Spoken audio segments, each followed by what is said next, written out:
First of all, I want to thank Dr. Sabu for giving me one more opportunity to speak to you uh, on a very important topic, which has got an impact on the quality of life which we are leading today.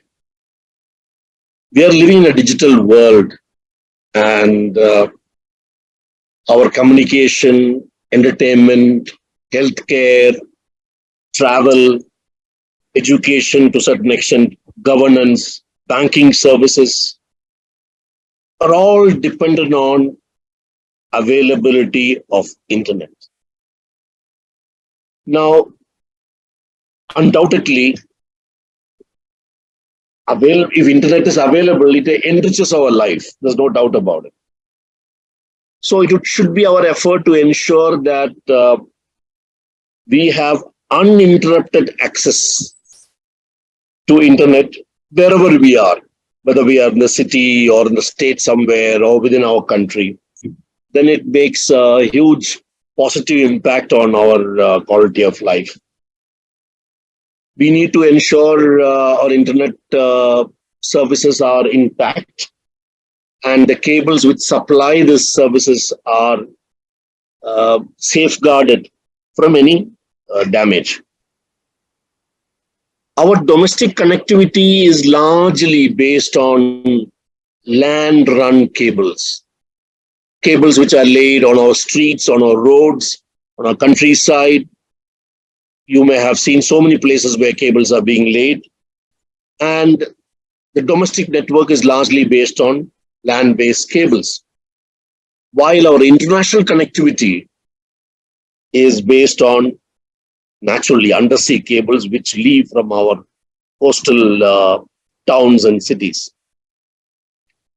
These cables lie on the seabed, unguarded. Of course, they are unguarded. Once they are laid, they lie there. But their health is always monitored by the control station to which it is connected. There are methods, technologies available by which you can monitor the health of the cable and does not suffer any damage. It is possible for the network controllers to keep a close watch on their health. But that doesn't reduce their vulnerability. The vulnerability of the cables is still there. It can be damaged by an inadvertent manner due to some negligent fishing being done. Natural disasters can cause the damage to cables.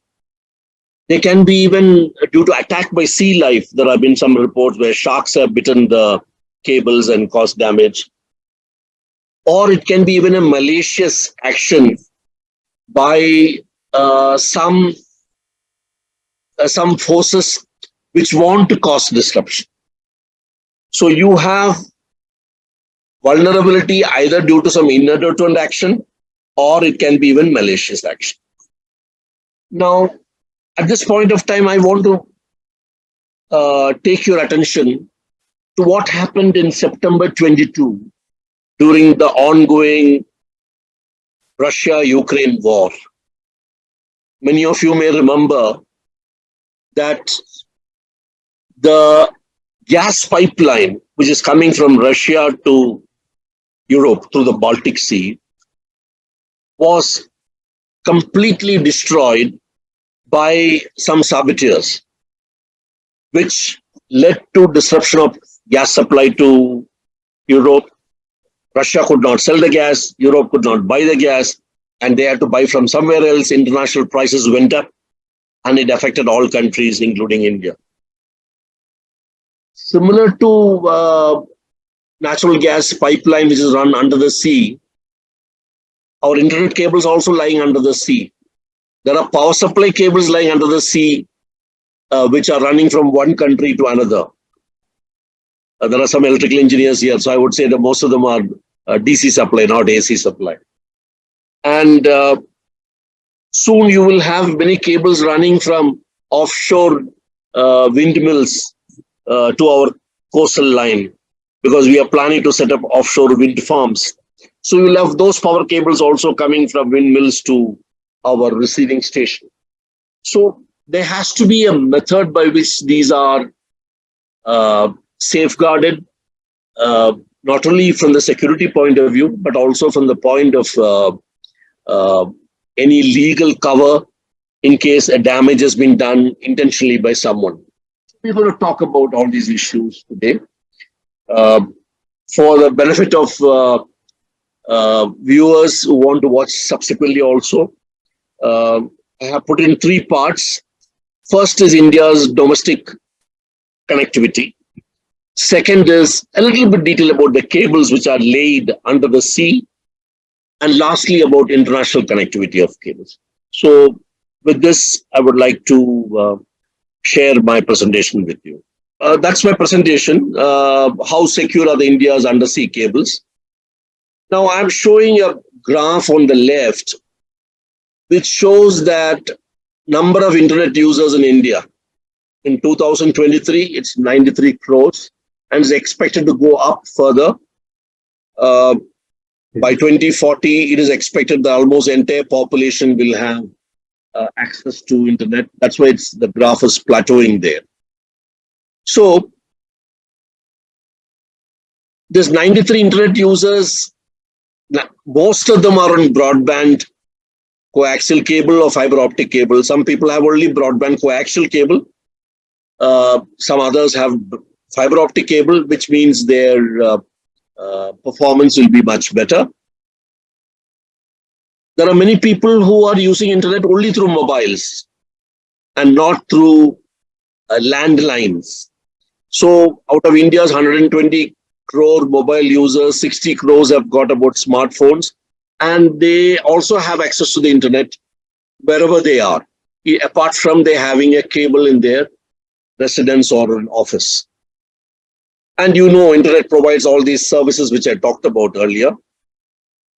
In India, internet services are provided by your mobile servers, be it Jio or Airtel, or it can be VI. It can also be provided by BSNL, RailNet, and so many other companies which I have listed there. So let's go to the part one of domestic internet connectivity.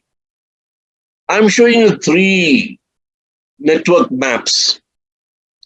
One is of Tata's, one is of RailTel, and one is of Reliance Jio. Unfortunately, I am not able to lay during my research on any map which gives the entire fiber optic network which is laid in the country. It is given as per the persons who are owning the cables, like in case of Jio or Tata's or railways.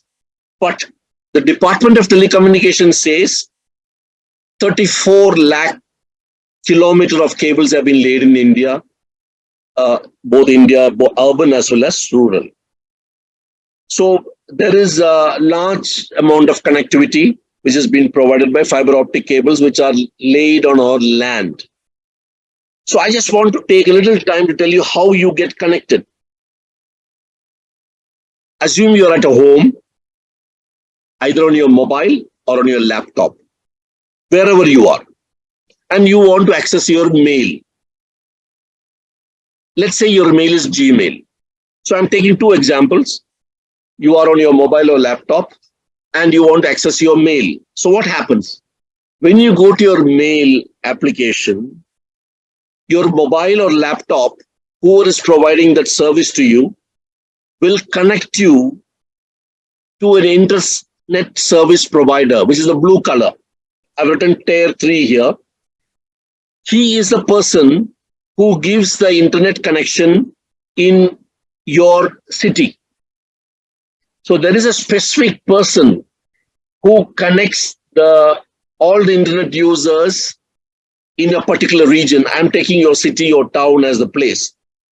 Thereafter, that person gets connected to the tier 2 and he gives a statewide coverage. Then it goes to tier 1, which may be given a zonal coverage, let's say South Zone.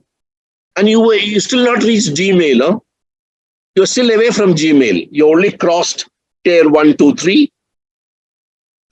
And Gmail server in India is only in two places. One in Bombay and one in Noida.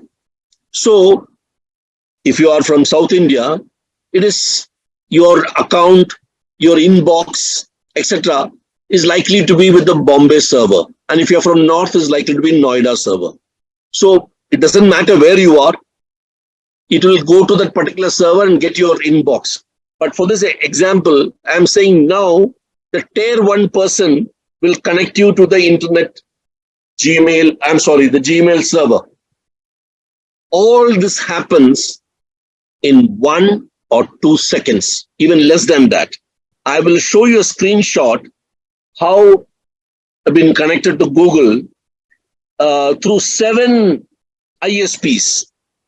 7 tier 1, 2, 3, 4, 5, 7. And all this has happened in less than 60 milliseconds. So I just want to tell you, you're happy that you got your internet connection, but your request to access your mail goes through 7 networks, which are computer controlled, and you get your Gmail mail for the day. You are able to see it, and thereafter you take whatever actions required. So this similar route is also followed for any other addressee. Suppose you want to go to a website of Reliance Industries, who has got a particular server, then it follows a route.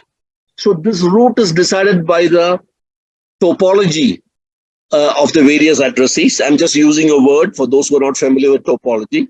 And this is the ISPs know where the addressees and which route they should take. Now, I want to share with you, why is this important? You often read in the paper that internet will be switched off in Kannur district. How does it happen? The tier 3 of Kannur is told switch off your server. And therefore, anyone who is within that area is not able to get connected to internet. If you say whole state internet should be done, like it has happened in Jammu and Kashmir so many times, the tier 2 is asked to switch off his servers, and therefore no connection get passed through it to internet. It could be for mail, it could be for WhatsApp, it could be for some other genuine requirement of internet, for some getting some information, Google information. It is not possible. It goes through this structured topology, which also helps authorities to disable internet if required. Now, what happened to, we talk about mainland, what happened to our islands in the east and west? Land cables cannot reach there. So let me share with you what is the present status on that. Beyond our land borders to our islands, till 2020, they were linked only through satellite.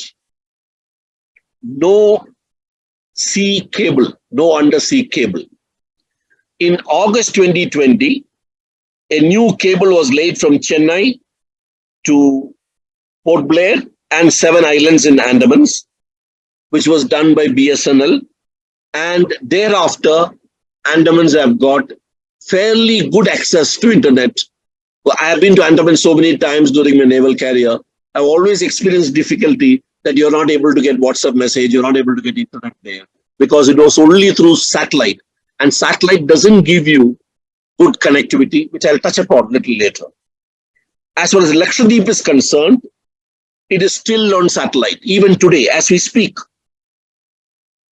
a cable is being laid from Kochi to Lakshadweep, and it will go to 11 islands of Lakshadweep. It is being laid by a company from Japan called NEC and is expected to be commissioned by October 23. So as far as our islands are concerned, by end of this year, they will have connectivity through undersea. Undersea cables give a larger bandwidth and less latency, or I will say delay, while satellites don't give this much of bandwidth, and there's always a latency in satellite link of internet. And capital intensive cables are capital intensive more than the satellite transponders which are required. But in the long run, cables are cheaper. So I have just compared these two. Now, what about countries connected to India by land? Nepal. Nepal is connected by land cable, but it's also connected to China. So he gets internet cables from both China and India. Bhutan, connected only to India. China is not connected so far. Bangladesh. Bangladesh is connected to Assam. And here there is a small difference. We are buying internet connected bandwidth from Bangladesh. While in Nepal and Bhutan, we are giving. But for Bangladesh, we are buying because Bangladesh has got excess capacity through undersea cables which has come to them in their harbor. So they are able to spare some connectivity for India. That's why it's gone to Assam, and from there it will go to Northeast. But to rest of all the countries in the world, if you are sending WhatsApp, if you are sending mail, if you are speaking on WhatsApp, it is only through undersea cables. So all the communication which you are sending to a person outside India, including the islands, outside India, they go through undersea cables, which is what I'm going to talk about in the subsequent one on international connectivity. So very briefly on the undersea cables, some characteristics. There are many cables laid in the world. Presently, it's about 1.3 million kilometers of cables are laid. They are also called in some literature as submarine cable, but it's the same as undersea cable only. And these cables are very ruggedized. They're very well protected. The optical fiber is right in the center, but they got many layers around them to protect it for the static pressure, because it will be at depths of many kilometers. Average depth is 3.5 kilometers. There are some up to 10 kilometers, some are less. So they have to also withstand the low temperatures which is experienced at the bottom of the sea, and also a very harsh marine environment which can be experienced due to corrosion, etc. There are about 430 cables laid till to date. When I say 430 cables, means one cable may start from a city A, it will go to city B via many other intermediate cities en route. So normally cables are called from, let us say, from Singapore to London. It may go to many other coastal towns and cities, including of India's, some 10, 15 places, but the cables are known from their starting point and end point.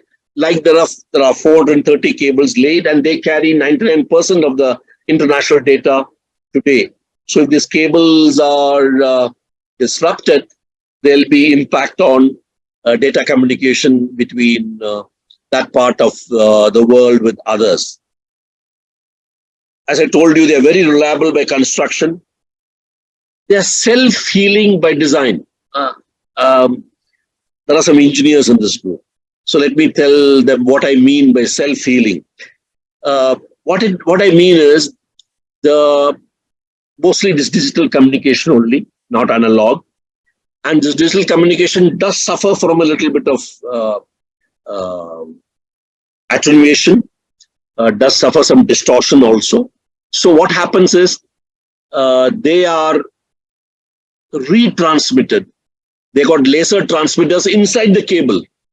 So every 100 kilometers, roughly, this data is read, and a fresh set of data from a new laser is put out on the fiber optic cable. So that is what it's called self-healing by design, high data capacity, and it can be branched off to increase flexibility. You have a main cable going, let us say, from Singapore to London, but you can have a branch going away to Karachi or branch going away to some other city. So it's possible to do that. There's only one continent not connected by undersea cable. Only one. That is Antarctica. You may know Antarctica does not belong to any country. It's only a region. And in Antarctica, there are no undersea cables, primarily because the temperature is minus 80 degrees in some places. And second, there are shifting ice formations which put strain on the cables and make it difficult to establish reliable connectivity. Cables often snap because of this. So I give you a very brief just on undersea cables, what is the distance and what is the number of cables run. So this is how it looks. There's a cable station on the beach or somewhere near the beach, and from there the cable goes along. And these are the transmitters which I told you. They're also called optical amplifiers along the route. And every 100 kilometers is roughly the gap between two amplifiers. The laying is done by specialized ships. The land end of cables are thicker. Why? Because the land end of cables, first of all, they are prone to negligent accidents which can be caused by fishing gear. That is one part. Therefore, they have to be armored more. Second, they need to take the weight of the cable till it reaches the seabed. The weight comes on the cable, which is called the catenary. So to make sure that these two factors are addressed, the land end cables are thicker, while the sea end is thinner, 25 mm cables, and they're usually buried in the seabed. A small trench is made by the ship which is laying, and then the cable is put inside that so that they don't get easily get trawled by some other mechanical gear which is operating there. The cables are terminated on the land, and this is called a cable landing station, where all the fiber optic cables are, fiber optic cores, are connected to equipment in the cable landing station. And they are able to monitor the health also through that. And as I told you, every 100 kilometers, there's an optical amplifier, which can be sometimes less than 100 or more than 100, but average is around 100. Now, this is how the cable looks internally, just for information. Land-based cables look like this, with the fiber optic core in the center, with some protection cladding and plastic coating and etc. While the shore end of the undersea cable has got many layers, including a huge armor layer, to make sure that, I told you, they have to withstand much more rigor. While the sea end is similar to land end, but much smaller in dia and not so many layers of protection. Now, who are the people who manufacture this cable? Just for information, I'm sure some of you may be knowing it already. There's a US company which has been in this business for quite some time, and they have supplied almost 0.68 million kilometers so far. France's Alcatel has supplied 0.33. Japan's NEC, who's laying the cables to Lakshadweep, is manufactured 0.3 and supplied. These three companies put together, they cater for 90% of the 1.3 million so far laid. I told you, 1.3 million kilometers have been laid. So these are the three main suppliers. Of late, China's company, Huawei Marine Networks, have recently entered market, and they supply a very small quantity. But they are catching up on this front, and soon you will find they are able to supply more cables. India has no manufacturing capability as far as these cables are concerned. We don't manufacture. We are dependent on whatever cables in case we want to buy a cable and lay it. So when you want to lay a cable when BSNL wants to lay a cable from Chennai to Andamans, they bought the cable from some company. As I told you, the NEC is laying the cable Lakshadweep. So let's look at the cable laying very briefly, undertaken by specialized ships. You can see the photograph, how the cables are lifted and lowered into the sea. The ship has got a moon pool in the center. That means it is open to sea in the center. The center of the ship, there's a small little opening through which this cable goes into the sea, so that this cable is very clear of its propeller, which is at the back end. This navigation of these ships are done by GPS because the cables had to be laid perfectly straight without any bends. There are special equipment for making the trench, as I told you earlier. When one reel finishes, it is spliced. Most of you have seen splicing of cables on the land. Similar to that, splicing is done on the sea, but on the deck of the ship with the next reel, and then the laying continues. A ship normally carries cable about 2,000 kilometers, but it lays about 100 kilometers a day. In 20 days, it will finish that mission and wait for the next ship to come with the set of cables. The shortest cable laid in the world is between UK and Ireland, 130 kilometers plus. While the largest cable which is laid is from Japan to UK, 39,000 kilometers, of course, going via many countries. It is not one cable of 39,000 kilometers. From Japan, it will come to some place, then another cable starts from there.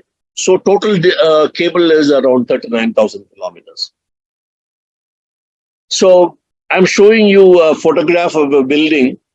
I don't know whether you're able to read the board, but this is the cable landing station of Chennai,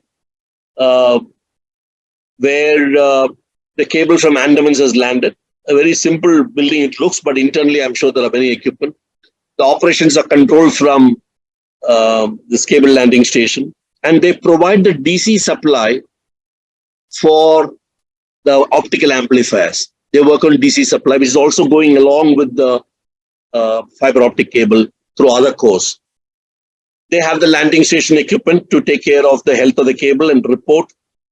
It's very easy to know where exactly is the damage. If there are damages caused by, as I told you, natural disasters or fishing vessels or malicious action by some countries or by some divers, you know exactly where's the damage because you're able, through the fiber optics, you're able to find out when it is getting reflected back, and you will know it's about 200 kilometers or 500 kilometers away from your coast is the damage, and the ship can be asked to go there and investigate. But obviously, for a ship to go 500 kilometers or reach that place will take some time.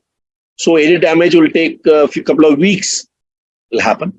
And on an average, about 100 defects are reported in a year, but mostly due to, on the shore inside, due to some fishing activity. And they're all repaired by special ships. Now let us look at India's international internet connectivity. Can you see the number of cables around India? Huge number of cables going around India. Some are coming from east, some are coming from west. India has a unique status in this. First thing is, India has 1 billion internet users, nearly 1 billion. I said 93 crores. I'm sure it will touch 100 crores soon and become 1 billion. It's a huge market for digital data traffic. So people want to run cables, companies want to run cables to India because they can access this market of 1 billion users. Second, India's geography in Indian Ocean offers very cost-effective service providers to lay cable via India. The third point is India's 7.5% of GDP is from software exports. We are the 5th largest economy in the world now. And for this, you require assured digital connectivity, especially in software exports, because a lot of your clients are abroad and you are in India, the developers are in India, some are in India, some are abroad. So they need to have very well assured digital connectivity. So that is an important factor. And the last factor is India has a marine domain awareness system. That means every ship which is in Bay of Bengal, as well as in Arabian Sea and some parts of Indian Ocean, are tracked by through satellites.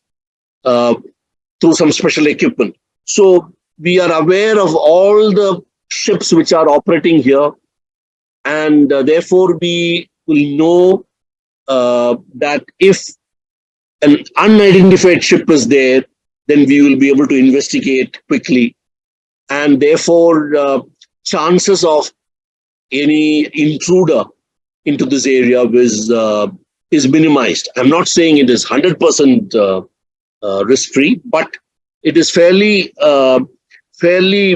coverage is very good, accuracy is very good, and we are able to keep track of most of the ships above a particular size. Because when from satellite you see there is a limitation of the size as well. So we are able to look at this area very well, and this is a comforting factor for people who are investing in undersea cables, so that the security provision is taken care of. So I want to ask, who owns the cables? Somebody has owned the cables and they put so much money. Cables are not owned by governments. No government is owning any cable anywhere in the world. It's all owned by international consortia or tech giants like Facebook. These are all recent. Google and Facebook, Amazon, they all started laying their own cables because they feel laying own cable and using it is cheaper than hiring bandwidth from other cable providers. So it is usually a group of company because the capital intensive, and roughly it costs about $2 million per kilometer.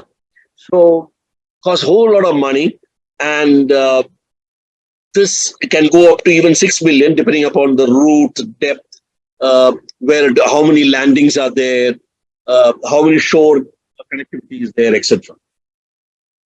The Indian industries who are in this sector are Tata's, Reliance Jio, Arcom, which belongs to the brother of Anil Ambani's company, Airtel, and BSNL. Of course, BSNL has been doing only our domestic and some regional connectivity, which I will touch upon a little later. So these are the companies from India, private companies are there, and BSNL is one public sector which is there for small distance cables which are in our neighborhood. Now, an important factor, where after laying the cable, it may be a 10 core, 10 pair cable, 16 pair cable. They don't use all the pairs initially. That's kept a secret. They may use only 4 pairs out of 16 available, and the remaining 12 are intentionally kept unconnected or not activated because they want to keep the business, the demand supply equilibrium. You should have a demand more than what you are offering or what you are supplying. To take care of this, companies intentionally connect only some of the cores which they have laid, and the balance is utilized as and when the business grows. And this is kept a big secret within the business group, so that how much spare capacity is available with Tata's or how much is with Jio is not available in public domain. So let's look at India's undersea cables from 1997 when it started up to now. How many are there? But I should tell you, India's first undersea cable was in pre-independence time. It is not fiber optic. It was a telegraphic cable from UK. It came via Aden. And during our pre-independence days, people could receive telegram from UK and of course send telegram from India.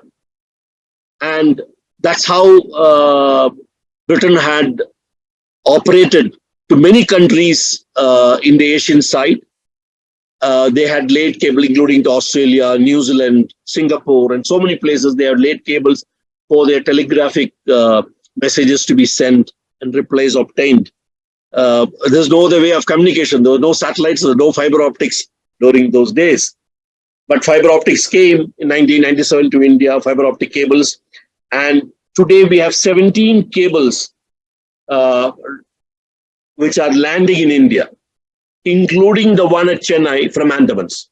I've included that also. So the first cable, Indian cable, you can see the map, was laid from Japan to UK, and it touched Bombay on its journey towards UK.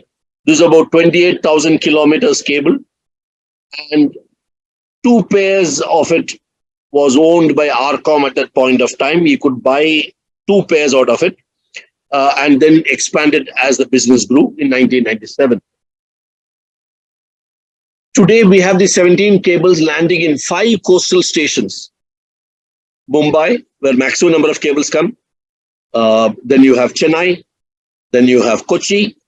And then you have Tuticorin and Trivandrum. Please look at the locations. They're all one in East Coast and one in West Coast at Mumbai, Chennai.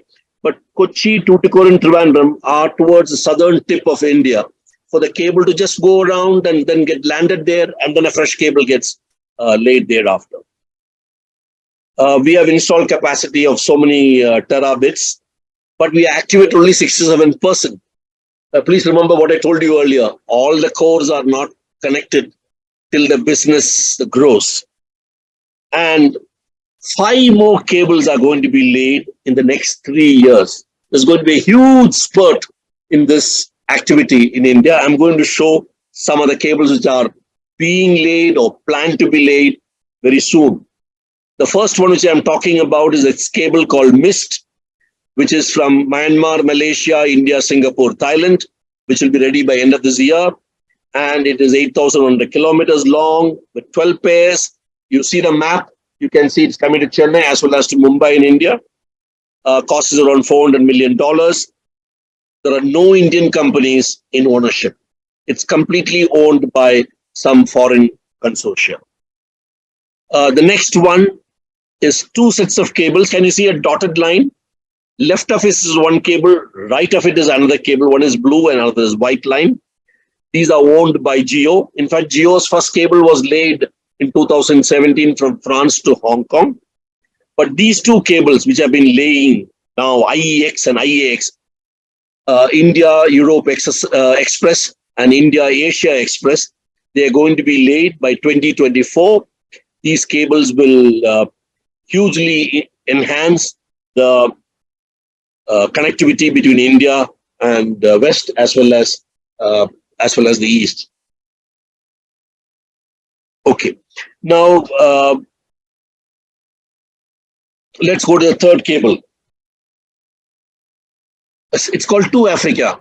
By 2024, it is around the African continent like a necklace, but it has got extended to Middle East and Europe and India, etc. It's 45,000 kilometers long, 16 pair, and landing will be in Bombay, which will be looked after by Airtel.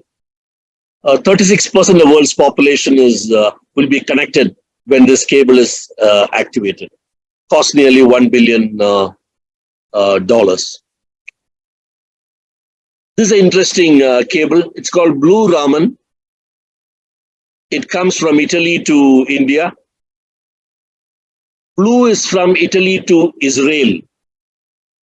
And Raman is from Israel to India. Raman is named after C.V. Raman, who is a Nobel laureate. You all are aware of it. It connects other countries as well, Jordan, Saudi Arabia. There is something very special about this particular cable. Okay, it's owned by Google, likely cost $400 million. So many kilometers long, which are given there. Completion by 2024. This is the first cable which does not go through Suez Canal, which is full of cables at this point of time. Suez Canal.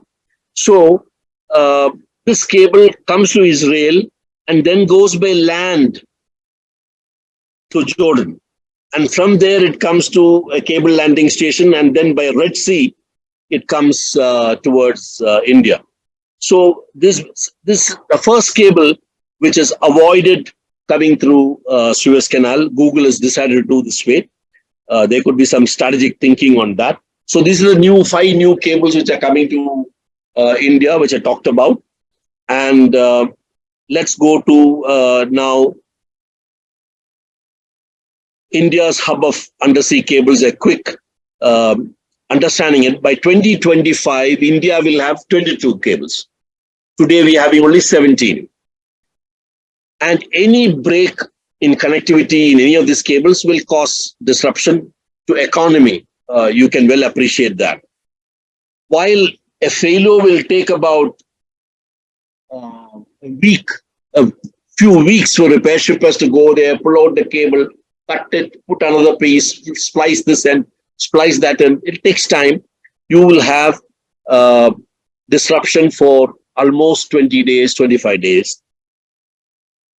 In 2017, a cable was found cut near Jeddah and 22 near Egypt, which affected India very badly. Who cut this cable is not very clear.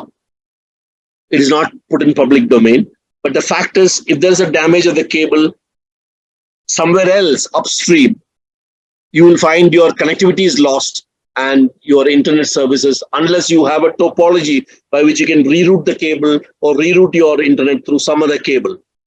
It is possible to do it sometimes, but it is not always possible. So we had these two instances in the last 5 years. A few cases have come recently, which implicate China. And I will just show you two examples. There's a cable running from India, from Kochi to South Africa. And this cable is called SAFE, South Africa to Far East. A branch comes to India, as you can see. Node number 5 is in India. Now, it comes to Mauritius and then goes to Kochi. Now, what happened in 2019? A branch cable was laid by a Chinese company from Port Louis to an island called Baie do Jaculet, which is also in Mauritius. They laid another cable, a branch cable, to the main cable which is running from India to South Africa.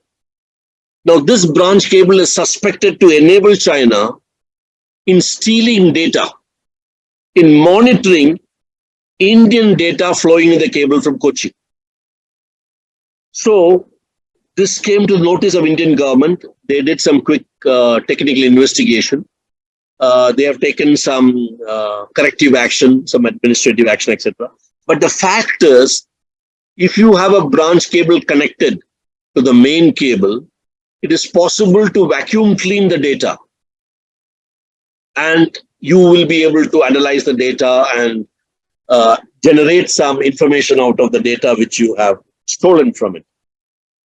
Why this is important is, I don't know how many of you know about this. There is an island called Agalege. There's an island called Agalege, which is of Mauritius, which India has the permission to build an airfield for the Indian Air Force and a jetty for Indian naval ships. So India has a foothold in the center of Indian Ocean for its military outreach. Now, this has been under observation by China. And I feel this branch cable which they have connected to the SAFE cable is to make sure that they are able to steal data of what is flowing through these cable, especially because of India's military outpost is coming in this island called Agalege near Mauritius. The second example, which I'm quoting, you see the map, is between Taiwan and China. 3 months back, 2 of Taiwan's cables were found cut in an island called Matsu. They were severed there, and it's within the red circle which I have put there. In that place, it was done in February 23. It is suspected these were done by Chinese trawlers who had special cutting gear which can cut the cable which is lying on the seabed. And this seriously affected the internet connectivity to Taiwan. And you know, China-Taiwan relations are strained, and this could be one of the actions which China has done, perhaps to irritate the US trying to support Taiwan, etc. But the fact is, internet cables got disabled. They are yet to be connected back as per whatever information is available on public domain. So it is possible that a country which has got capability to send a ship and cut your cable can disable your internet cable which is lying on the seabed, which will affect your economy, which will affect the quality of life for the billion users who are using that cable for internet connectivity. So it is an asset which is lying in international water, mostly unguarded. There's nobody standing guard there, but it is vulnerable. And therefore, we have to find ways and means of by which these cables are safeguarded, one. And if damaged, we should be able to quickly repair it. Number three, we should be able to also find who could have done it and then take it up with that country on with some proof why and how they could have launched this malicious action. So vulnerability of cables has to be addressed not only by India, but all the countries who have, or every country in the world is depending on undersea cables for internet connectivity. So there has to be a global action plan to make sure that cables are safeguarded and cables are respected by each other so that you don't go and destroy somebody else's internet connectivity, even though you may achieve the aim of disabling their economic activity for some time. So let's take this point a little further and see what is going to happen. This is how a cut cable looks like, or one of the cables which got cut. So the vulnerability of cables can be either in digital domain. Somebody can connect a cable to it and steal the data. That's one part. Then the cable is not cut.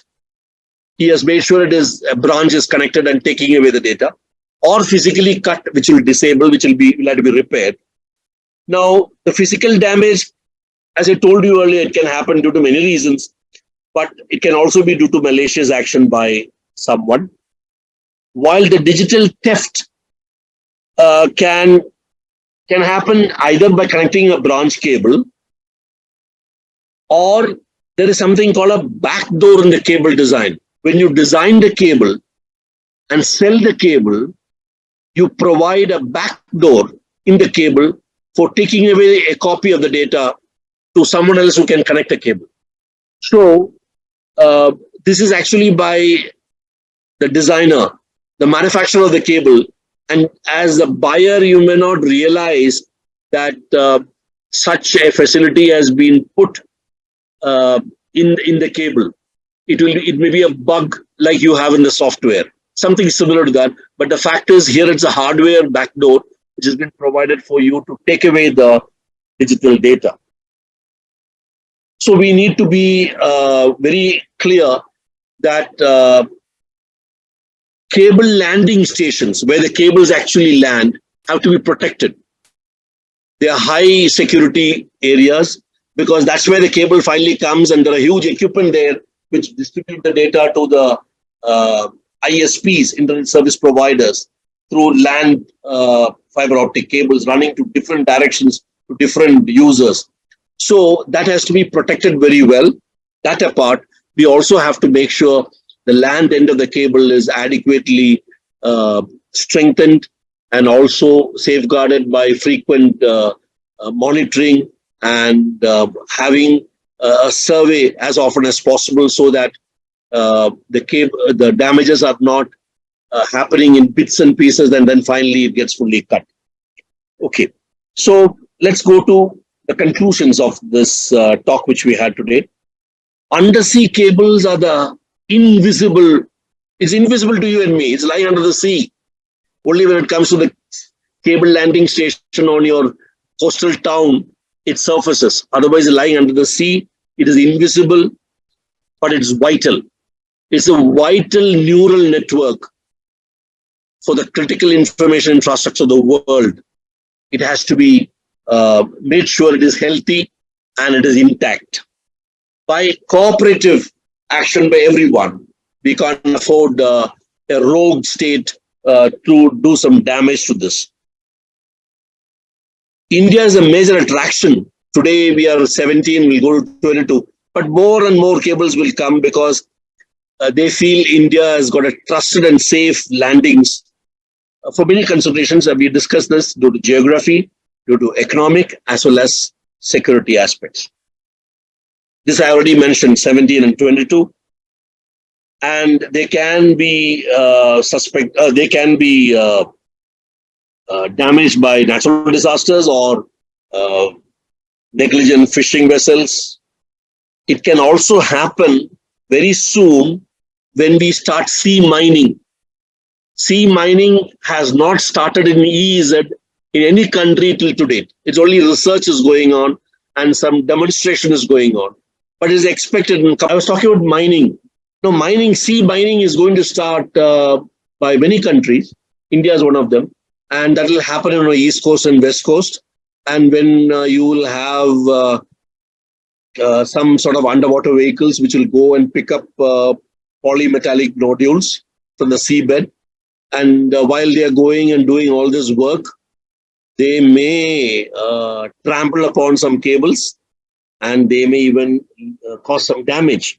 So if sea mining is not controlled appropriately, then you may have some damages happening, but not now, a couple of years more.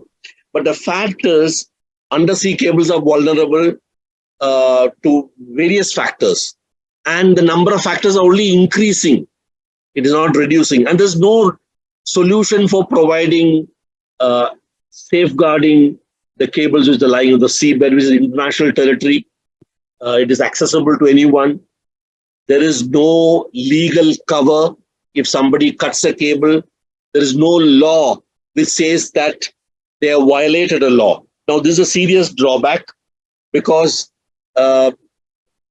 unlike ships which are operating in open sea, and when they have a collision or when they have violated a law of the sea, then there is a UN convention which comes into play. But that is for a ship which is moving or a ship which is anchored. But something lying on the seabed is not covered by this unless the owner of the cable has a domestic law which is linked to the UN convention, which is not there in India. So many of the people, Indian companies which are owning cables, don't have this legal backing because our legal system does not cover for an international asset owned by one of our companies, and it is damaged for him to be given legal protection. No, this has to come. I'll tell you why this has to come, because soon you will have offshore wind farms and they'll be running a cable from the offshore wind farm to the shore power supply station. And there also cables will be laid. And these cables will be running through, maybe through territorial waters, and some can be even in international waters. The territorial water is up to 12 miles, 12 nautical miles, and beyond that is international water. So it is possible that we are in international water as well, because it is within your EEZ, which is up to 200 nautical miles. So you may have a damage to your cable, but if you don't have a legal support, then you will find that you're not able to claim and you're not able to initiate any legal action against a person who has caused it. While insurance company may give you against natural disasters, but against a particular person may be difficult. So with India becoming a dominant digital economy, we need to enhance this part of undersea cables, the security part of it. As I told you, intelligence gathering is an important aspect, so that any movement of any seagoing assets which are which are deployed for any cause any damage, you come to know of it. You should have a contingency plan if it is cut. I told you about rerouting of internet or topology change. Let's say Bombay is cut, so you route all your internet from Kochi to the same destination. You should have a plan for it. Similarly, if something happens to Chennai, then Chennai is only one on the East Coast. So if it is cut, then you will have to make sure it is routed to Tuticorin, and from Tuticorin it goes somewhere else. So the topology has to be done through contingency planning. And as I told you, there has to be a legal framework which doesn't exist today. All these are required in the coming years so that there is an assurance for companies who are investing money in undersea cables of legal protection as well as some security cover. And availability of these cables is absolutely necessary for internet connectivity, without which we don't have a good quality of life. Ladies and gentlemen, thank you very much. I think I've shared some information about undersea cables to you. With this, thank you very much, and Jai Hind.